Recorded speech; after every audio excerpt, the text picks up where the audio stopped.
Hi, Brenda here, presenting for Morgan Mahaffie, Hayley, Augustine, and John Bradley for the Communications Final presentation. Our project was done on communication in organizations. Now, communication is a basic requirement that is essential for good business. There are three main purposes for communication within a business. It is to transmit information, coordinate effort, and to share emotions and feelings. This communication must be open. This communication must also be effective. Effective communication improves business, improves the bottom line, and inspires loyalty in customers and employees.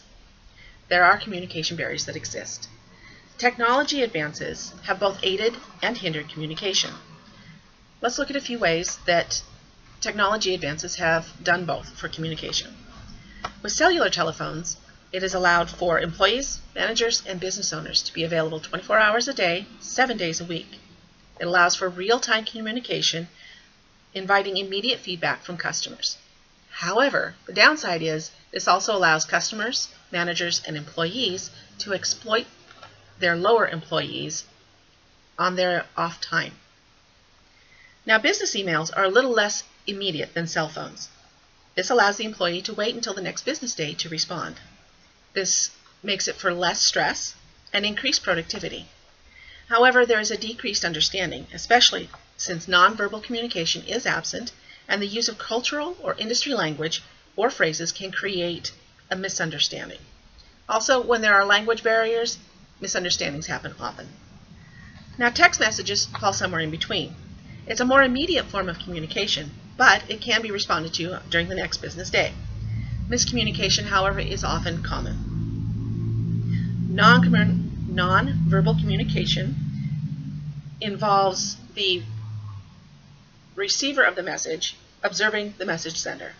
They observe the posture and facial expressions of the person sending the message. They listen to the tone of voice. This allows for immediate feedback to the sender, and the receiver can then ask questions.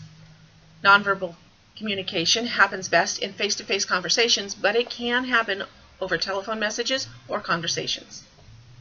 Now, verbal communication versus written communication. Verbal is considered face-to-face, over the telephone, or in video conferencing. The medium of this communication is oral, or you're talking to each other. It is immediate, meaning it happens in real time, and it is effective in building relationships at work. Written communication comes in the form of memos, proposals, emails, letters, manuals, and policies, usually on paper, by hand, and can appear on the screen. It is asynchronous, meaning it does not happen in real time. Something else that is critical for business is listening. Active listening is a skill that must be learned. A few points in active listening. 1, don't multitask. Do make eye contact. Listen with an open mind, and ask questions for clarification. Let's look at some companies. Comcast is ranked number 3 on the Business Insider's list of 18 worst companies in America. They are a near monopolistic company. However, negative customer reviews and new competition is changing the way that they communicate. They now have a commitment to open communication. The IRS, or the Internal Revenue Service, has an Office of Communications. This office plans, coordinates, and produces service-wide communications, both for internal communication and external communication. And this office also works to enhance the public's understanding of the IRS. Now, Amazon does not have a brick-and-mortar store to where customers can go in and make complaints. They are a fully online company. However, their customer feedback is pretty good. Customers like them because they are fast, efficient, reliable, and have free shipping. Some recommendations would be to increase active listening, publish a glossary of common industry or company terms, and use multiple types of communication to convey important messages within your business. The future of communications include that the internet will play a huge role. Social networks will be very important, such as Facebook, Twitter, and LinkedIn, and wikis will become more and more common. However, there are security and privacy risks with any of these.